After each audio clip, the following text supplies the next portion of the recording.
নবম pay scale ২০২৫ অবশেষে আসছে, কবে থেকে কার্যকর করা হবে তা জানালেন অর্থ উপদেষ্টা ডক্টর সালাউদ্দিন আহমেদ।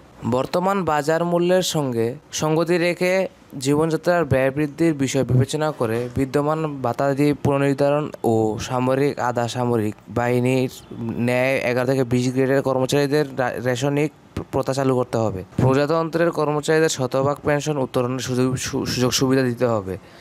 ৭ দফা দাবি বাস্তবায়নের জন্য প্রধান উপদেষ্টা বরাবর বাংলাদেশ সরকারি কর্মকর্তা কর্মচারী কল্যাণ ফেডারেশনের সভাপতি মোহাম্মদ ওয়ারেস আলী এর নেতৃত্বে সর্বস্তরের কর্মচারী ও প্রাথমিক শিক্ষকেরা পদযাত্রা করে স্মারকলিপি জমা দেন। বর্তমান সমস্যা নিরসনের প্রধান উপদেষ্টা অর্থ উপদেষ্টা জাতীয় বেতন কমিশন সহ সংশ্লিষ্টদের দৃষ্টি আকর্ষণ করছি।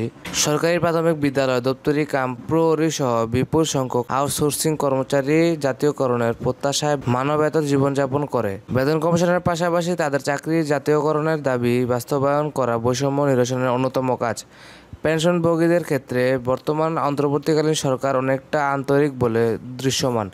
আশা করি জাতীয় বেতন কমিশন ২০২৫ পেনশনভোগীদের চিকিৎসা ভাতা কমপক্ষে কর্মরতদের ৩ গুণ ১ পদে সিনিয়র জুনিয়র বৈষম্য, শতভাগ পেনশনভোগীদের পেনশন পুনঃস্থাপন ১৫ বছরের স্থলে ১০ বছর করবে। কর্মরত প্রাথমিক বিদ্যালয়ের সহকারী শিক্ষকদের প্রধান শিক্ষকের নিচের গ্রেড ১১তম করার দাবি যৌক্তিক। পাশাপাশি ৭২৯টি অষ্টম শ্রেণীতে উন্নীত প্রাথমিক বিদ্যালয়ের শিক্ষকদের জুনিয়র হাই স্কুলের মর্যাদা, প্রধান শিক্ষকদের নবম গ্রেড, সহকারী শিক্ষকদের ১০তম গ্রেডের প্রদানের জন্য প্রধান উপদেষ্টা প্রাথমিক ও গণশিক্ষা মন্ত্রণালয়ের উপদেষ্টা সচিব পরিচালক মহোদয় সমীপে স্মারকলিপি প্রদান করা হয়েছে। যেহেতু অষ্টম শ্রেণী উন্নীত প্রাথমিক বিদ্যালয়ের শিক্ষকেরা বাড়তি ষষ্ঠ, সপ্তম ও অষ্টম শ্রেণীর দায়িত্ব পালন করে থাকেন, তাদের যথাযথ মর্যাদা ও বেতন প্রদানের মাধ্যমে তৃণমূলের মানুষের সন্তানদের অবৈতনিক প্রাথমিক শিক্ষা কার্যক্রম সমৃদ্ধ হবে।